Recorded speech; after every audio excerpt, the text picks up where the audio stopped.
Welcome to our channel. అందరి ముందు జీవన చెంప పగలకొట్టి నిజాన్ని బయటపెట్టిన ఆదిత్య. మరి ఇదంతా ఎలా జరిగింది, ఆదిత్యకి అంత కోపం రావడానికి జీవన ఏం చేసింది అనే విషయం తెలియాలి అంటే ఈ ఎపిసోడ్ని అస్సలు మిస్ కాకుండా ఫస్ట్ నుంచి ఎండింగ్ వరకు ఎక్కడా స్కిప్ చేయకుండా చూసేయండి.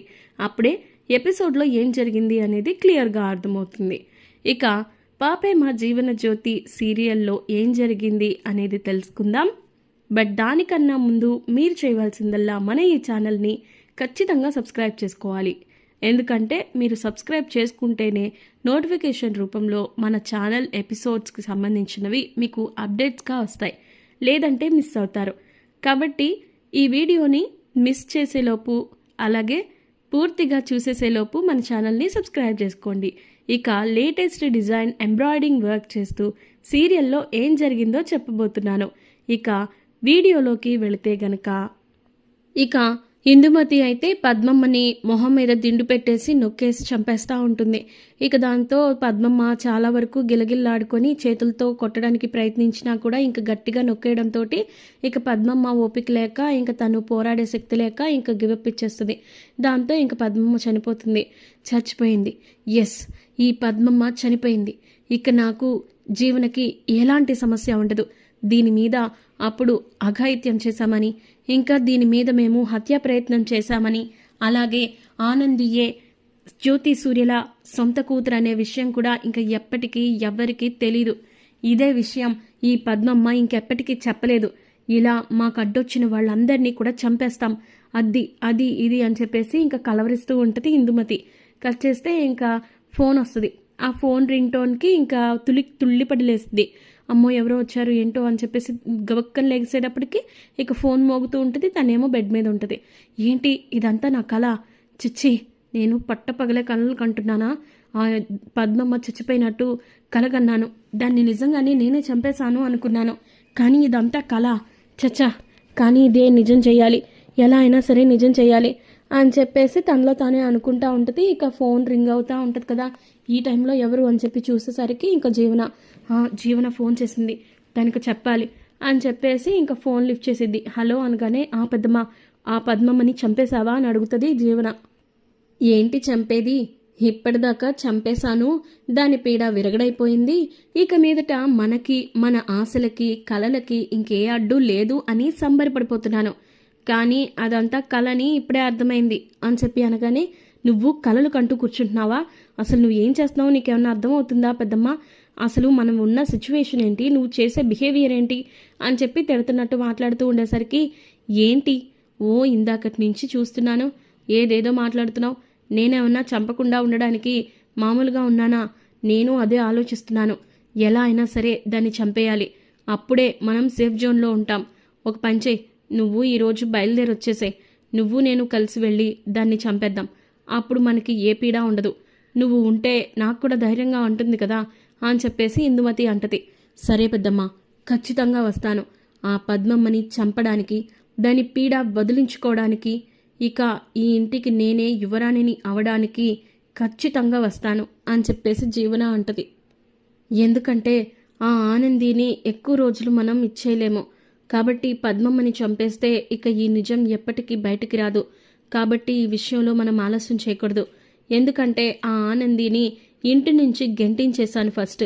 కానీ దాని అదృష్టమనాలో దాని తెలివితేటలనాలో అర్థం కావట్లేదు. కానీ దానికి మాత్రం ప్రతిసారి అదృష్టం ఇక దేవుడు ఇస్తూనే ఉన్నట్టున్నాడు. అది మళ్ళీ ఈ ఇంట్లోకి వచ్చింది, ఈ ఇంటిని ఏలుతుంది. కానీ ఆ ఇంటికి మాత్రం అదే వారసురాలు అని తెలిస్తే దాని అదృష్టం అంతా ఇంతా ఉండదు. దానికి అంత ఆనందాన్ని నేను ఇవ్వాలనుకోవట్లేదు. అందుకే ఎలా అయినా సరే ఈ విషయంలో ఏమాత్రం ఆలస్యం చేయకుండా ఇక వెంటనే మనం దాన్ని పైకి పంపించాలి. ఆనంది జీవితంలో ఇంక ఎప్పటికీ కూడా జ్యోతి సూర్యల కన్న కూతురు అనే విషయం తెలియకూడదు. అలాగే ఆ జ్యోతి సూర్యలకి ఇదే వారసురాలని తెలిసినా మన జీవితం ఏమీ ఉండదు, మనకంటూ ఏ ఆస్తి మిగలదు అని చెప్పి జీవన మాట్లాడుతూ ఉంటుంది. ఎందుకంటే ఆనంది ఉన్న పరిస్థితుల్లో ఇప్పుడైతే దాని నోటితో ఎట్టి పరిస్థితుల్లోనూ జ్యోతికి సూర్యకి అది నిజం చెప్పదు. ఎందుకంటే అది నిజం తెలుసుకొని వెళ్ళి చెప్పాలి అనుకున్నప్పుడే కదా నేను ప్రెగ్నెంట్ అని అబద్ధం చెప్పాను. ఇప్పుడు ఆ విషయంలో ఏమాత్రం సందేహం లేదు. ఆనంది ఎట్టి పరిస్థితుల్లోనూ ఈ నిజం ఎవరికి చెప్పదు. ఎందుకంటే నా ప్రెగ్నెన్సీ గురించైనా తను ఆలోచిస్తుంది. నా కడుపులో పెరుగుతున్న బిడ్డ గురించైనా అది ఆలోచిస్తుంది. ఆ బిడ్డకి ఎలా అయినా సరే మంచి జీవితం ఉండాలని అది ఆలోచించింది కాబట్టే ఆనంది నోరు విప్పదు. నేనిప్పుడు అమ్మా నాన్నలకి దూరం అవుతానని తెలిసిన జ్యోతి సూర్యులకి ఇక నా వల్ల థ్రెట్ ఉంటుందని ఆలోచించినా అది నోరు విప్పదు. కానీ పద్మమ్మ విషయానికి వచ్చేసరికి ఇలా కాదు. ఇదంతా ఏం చేసైనా సరే పద్మమ్మకి మెలకు వచ్చింది అంటే దాన్ని ఆపడం మన వల్ల కాదు, మన చేతుల్లోనూ లేదు. ఖచ్చితంగా జ్యోతి సూర్యులకి ఆనంది గురించి అన్ని నిజాలు బయటపెట్టేస్తుంది.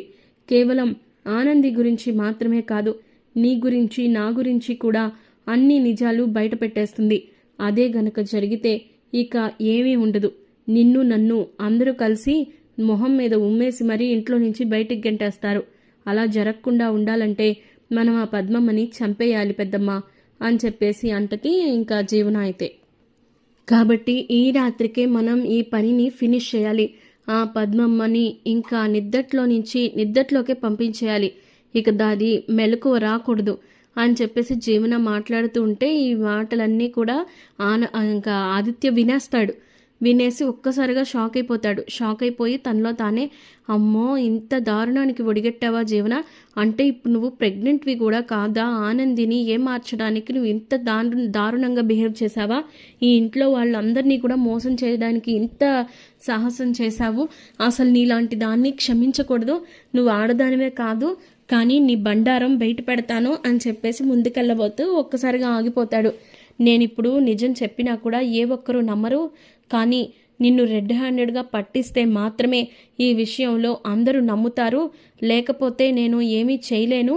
కాబట్టి ఈ విషయంలో నీ అంతటి నువ్వే బయటపడాలి జీవన, అప్పుడు నీ బండారం గురించి అందరి ముందు బయట పెడతాను. అందుకే ఇప్పుడు ఆనందికి కూడా ఈ విషయం చెప్తాను నీ సంగతి అని చెప్పేసి ఇక మనసులో అనుకుని ఆగిపోతాడు ఆదిత్య అయితే. ఇక ఏం తెలియనట్లుగా వెనక్కి వెళ్ళిపోతాడు. జీవన ఏమో ఇంకా నైట్ అయ్యేటప్పటికి ఇంట్లో ఎవరూ లేరు కదా అని చెప్పేసి కొంచెం అంటే అందరూ పడుకున్నారు కదా, ఇక ఇదే సరైన టైం, ఇప్పుడే నేను బయలుదేరాలి అని చెప్పేసి ఇక జీవన అయితే ఇంట్లో మెల్లగా బయలుదేరుతుంది. బయలుదేరేటప్పటికి ఇంకా ఆదిత్య మెలకుగానే ఉంటాడు. ఎలా అయినా సరే ఈ రోజు ఖచ్చితంగా ఈ జీవనాన్ని పట్టించాలి అని చెప్పేసి అనుకుంటా ఉంటాడు. ఇక అప్పుడు తనని కొంచెం మెలకుగా అలర్ట్గా ఉండడానికి ట్రై చేస్తూ ఉంటే ఇంకా జీవన ఏమో ఇంట్లో నుంచి బయటకు వెళ్ళిపోతుంది. బయటకు వెళ్ళిపోయేసరికి బయటకు వచ్చిన తర్వాత ఇంకా గార్డెన్లో నుంచే, పెద్దమ్మ నేను బయలుదేరుతున్నాను, ఇంట్లో అందరూ పడుకున్నారు, ఇదే సరైన టైం, నువ్వు ఇప్పుడు పద్మమ్మ ఇంటి దగ్గరికి వచ్చేసాయి, నేను అక్కడికి వచ్చేస్తాను, మళ్ళీ నిన్ను కలుసుకొని మనిద్దరం రావాలంటే లేట్ అయిపోతుంది, త్వరగా పని ముగించుకొని మళ్ళీ ఎవరి వీళ్ళకి వాళ్ళు వెళ్ళిపోవాలి, దా తొందరగా అని చెప్పేసి ఫోన్ పెట్టేసింది. నువ్వు ఇంత దారుణానికి ఒడిగడుతున్నావా, పద్మమ్మని చంపడానికి కూడా వెనకాడట్లేదంటే నీలాంటి ఆడదాన్ని అస్సలు క్షమించకూడదు, చెప్తాను నీ సంగతి అని చెప్పేసి ఇక ఆనందిని లేపుతాడు. ఆనంది ఒకసారి లెగ్గు అంటే, ఏమైంది ఆదిత్య గారు ఈ టైంలో ఏంటి అని అంటే, లేదు ఒకసారి నువ్వు నాతో పాటు రావాలి అని అంటే, ఇప్పుడు ఈ టైంలోనా, ఏమైందండి ఎందుకు అలా అంటున్నారు అని అంటే, నేను ఇప్పుడు నీకు చెప్పినా కూడా నువ్వెవరూ నమ్మరు, కాబట్టి ఇప్పుడే మనం బయలుదేరాలి, ఇదే సరైన టైం అని చెప్పేసి ఇక ఫస్ట్ జీవన వెళ్ళిపోద్ది. తర్వాత ఆనంది అలాగే ఆదిత్య వీళ్ళిద్దరు కూడా బయలుదేరుతారు. ఎంత అడిగినా కూడా ఆనంది ఇంకా అసలు చెప్పడు ఆదిత్య అయితే. కాసేపు సైలెంట్గా ఉంటే అన్ని విషయాలు నీకే తెలుస్తాయి, కాబట్టి ప్లీజ్ నన్ను నమ్ము, కాసేపు సైలెంట్గా ఉండు అని చెప్పేసి అంటాడు ఆదిత్య. సరే అయితే మీ ఇష్టం అని చెప్పేసి ఇంక సైలెంట్గా ఉంటుంది. ఈలోపు ఇంక జీవనాన్ని నెమ్మదిగా ఫాలో అవుతాడు చాలా దూరంలో. ఇక మరో పక్క మళ్ళీ ఫోన్ చేస్తాడు జ్యోతి సూర్యలకి ఫోన్ చేసి, హలో మా అత్తయ్య గారు, మీరు వెంటనే నేను చెప్పిన లొకేషన్కి వచ్చేయండి అని అంటే, ఇప్పుడు ఏంటి ఆదిత్య, ఏమైంది నీకు అని చెప్పి అంటే, ప్లీజ్ నన్ను ఇంకేమీ అడగొద్దు, మీరు సూర్య గారు వెంటనే బయలుదేరి పద్మమ్మ ఇంటికి వచ్చేయండి అని చెప్పి అంటే, ఏమైంది పద్మమ్మకి ఏమైనా అయిందా ఏంటి అని చెప్పి అంటే ఇక కంగారు పడతా ఉంటారు. మీరు కంగారు పడాల్సింది ఏమీ లేదు, మీరు నేను చెప్పిన దగ్గరికి రండి చాలు, ఆ తర్వాత మీకే అర్థమవుతుంది చూసి అని చెప్పేసి అనేసరికి ఇంకప్పుడు సరే అయితే ఇప్పుడే బయలుదేరుతున్నాం అని చెప్పేసి జ్యోతి సూర్యాలు కూడా బయలుదేరుతారు.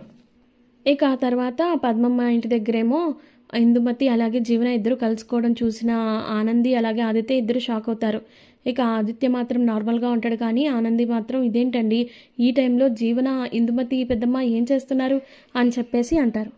ఇక అప్పుడు ఇదేంటండి వీళ్ళు ఇక్కడున్నారు, నాకేం అర్థం కావట్లేదు, ఈ సమయంలో వీళ్ళకి ఇక్కడేం పనండి అని చెప్పేసి అంటది ఆనంది.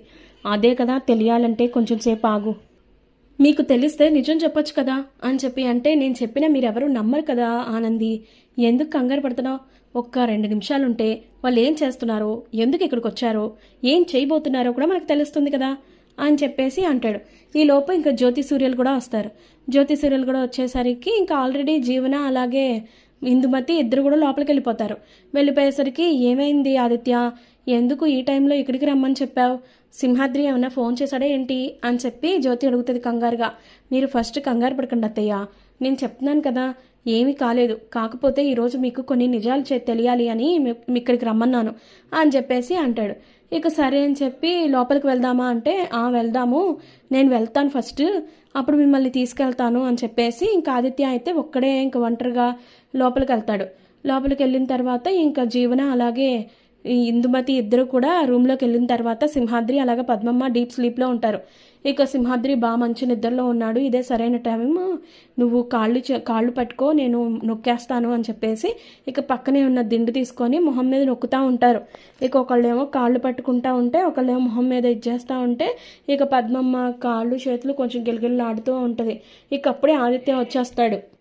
ఆదిత్య వచ్చేసి ఇంక వెంటనే జ్యోతి సూర్యల్ని ఆనందిని కూడా రమ్మంటాడు. వచ్చి వాళ్ళు కూడా వచ్చేస్తారు. ఇక అప్పుడు ఇక చాలు ఆపండి అని చెప్పేసి గట్టిగా అరుస్తాడు ఆదిత్య.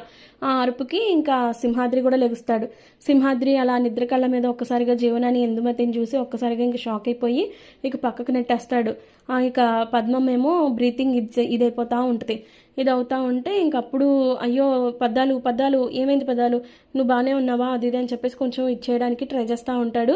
ఇక మరో పక్క జీవన ఇందుమతి ఏం చేయలేక అలా స్టక్ అయిపోతారు. జ్యోతి సూర్యులు కూడా వచ్చేస్తారు కదా, ఇంకా దాంతో ఇంకా సడన్గా షాక్లో ఉండిపోతారు. వామో వీళ్ళకి ఎలా తెలిసిపోయింది అని చెప్పి మనసులో అనుకుంటా ఉంటే అసలు జీవన ఏం చేస్తున్నావు నువ్వు అని చెప్పేసి జ్యోతి వచ్చి చెంప పగలగొడుతుంది. చెంప పగలగొట్టేసరికి ఇంకొకసారిగా షాక్ అయిపోయి, అసలు నువ్వేం చేస్తున్నావు, నీకు ఏమైనా అర్థమవుతుందా, ఇంత దారుణంగా పద్మమ్మ విషయంలో ఇంత ప్రయత్నిస్తున్నావేంటి, అసలు ఎందుకు ఇలా చేసావు, అయినా ఈ టైంలో నీకు ఇక్కడ ఉండాల్సిన అవసరం ఏంటి, నువ్వు తనని ఎందుకు అలా చంపడానికి ప్రయత్నిస్తున్నావు, ఇందుమతి ఏంటిదంతా అని చెప్పేసి గట్టిగా అడుగుతుంది. అడిగేసరికి ఏం మాట్లాడలేక నీళ్ళు నములుతూ ఉంటే అసలు ఇంకా చాలా కోపం వచ్చేస్తుంది సింహాద్రికి. ఏం అన్యాయం చేసావమ్మా మీకు, మేము ఇంత అన్యాయంగా నా భార్యను చంపాలని ప్రయత్నిస్తున్నారు, అసలు మీరు మనుషులేనా, కనీసం మృగాలు కూడా లాగా కూడా బిహేవ్ చేయట్లేదు, అసలు మిమ్మల్ని ఏమని తిట్టాలో కూడా అర్థం కావట్లేదు అని చెప్పేసి ఇంకా సింహాద్రి అయితే చాలా ఎమోషనల్ అయిపోతూ ఉంటాడు. ఇక అప్పుడు ఆదిత్య అంటాడు, ఇప్పుడు మాట్లాడరేంటి, ఎందుకు చంపడానికి వచ్చారు అని చెప్పి అంటుంటే ఇక ఏం మాట్లాడకుండా అలాగే ఉంటారు ఇద్దరు కూడా. జీవన ఇలాగే ఇందుమతి, నిజమేంటి నేను చెప్పనా అని చెప్పి ఆదిత్య అంటాడు. ఏంటి ఆదిత్య ఇదంతా అని చెప్పేసి జ్యోతి అడుగుతుంది. ఏం లేదు అత్తయ్య గారు, నేను చెప్తాను నిజం, అసలు ఈ జీవన ఇందుమతి ఈ టైంలో ఇక్కడ ఎందుకు ఏం చేస్తున్నారంటే పద్మమ్మని చంపడానికే వచ్చారు. కాకపోతే ఆవిడ ఎందుకు చంపడానికి వచ్చారు అంటే ఆవిడ కోమాలోకి వెళ్ళడానికే కారణం వీళ్ళు చంపడానికి ప్రయత్నించినప్పుడే అదృష్టం బాగుండి ఆవిడ కోమాలోకి వెళ్ళి తప్పించుకున్నారు. కానీ ఇప్పుడేమో ఏకంగా పైకి పంపించాలనుకుంటున్నారు, ఎందుకంటే ఆనందియే మీ కన్న కూతురు అనే విషయం పద్మమ్మకు తెలుసు కాబట్టి అని చెప్పేసి అనేసరికి ఆనంది ఆపడానికి ప్రయత్నిస్తుంటే, ఇంకెందుకు ఆనంది ఆపడానికి ప్రయత్నిస్తున్నావు, జీవన ఏమీ కడుపుతో లేదు, నువ్వు నిజం తెలుసుకొని మీ అమ్మా నాన్నల దగ్గరికి వెళ్ళి వాళ్లే నా అమ్మా నాన్న అని, నేనే మీ కూతుర్ని అని మనసారా చెప్పుకోవాలని ఎంతో ఆశపడ్డావు. కానీ ఈ విషయం తెలుసుకున్న జీవన నీ నోటితో ఎలా అయినా సరే నిజాన్ని చెప్పించకుండా ఉండడానికి తను ప్రెగ్నెంట్ అని అబద్ధం ఆడింది. అటు ఇంట్లో వాళ్ళని ఇటు వీళ్ళని అందరినీ మోసం చేసింది.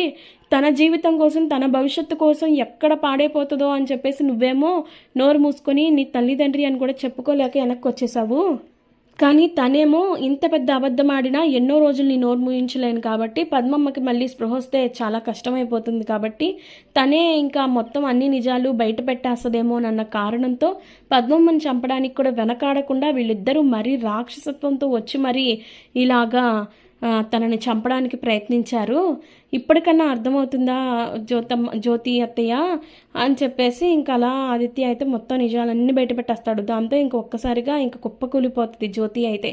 ఏం మాట్లాడుతున్నావు ఆదిత్య? ఆనంది నా కూతురు ఏంటి? జీవన కదా అంటే, జీవన మీ అసలైన కూతురు కాదు, అదంతా కూడా నాటకాలు. ఇగో ఆ ఇందుమతియ చేసింది చిన్నప్పుడు. ఈ జీవన ఎవరో కాదు, తన సవతి కూతురు. తన సవతి కూతురిని తీసుకొచ్చి నీ ఇంటికి వారసురాలను చేసింది. నీ కన్న కూతురు జీవనాన్ని తీసుకుని వెళ్ళి అనాథ బిడ్డలాగా ఇచ్చేసింది. వీళ్ళకి పెంచుకున్నారు. అసలు ఇదంతా అవ్వడానికి కారణమే ఈ ఇందుమతి అని చెప్పి అనేసరికి ఇంకా విపరీతమైన కోపం వచ్చేస్తుంది జ్యోతికి, సూర్యకి.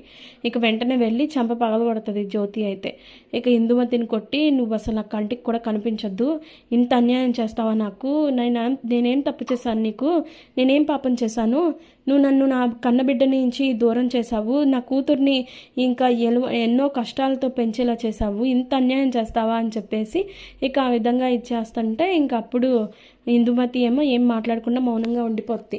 నువ్వు మౌనంగా ఉండడం కాదు, ఇంత అన్యాయంగా బిహేవ్ చేసావు, నిన్ను మాత్రం అంత ఈజీగా వదిలిపెట్టను, నిన్ను కటకటాల వెనక్కి పంపిస్తాను, నా ఇంటి పరువు పోయినా పర్వాలేదు, ఇంకా ఇంత అన్యాయంగా బిహేవ్ చేసాను, నిన్ను మాత్రం అసలు వదిలిపెట్టను నేను అని చెప్పేసి జ్యోతి అంటది.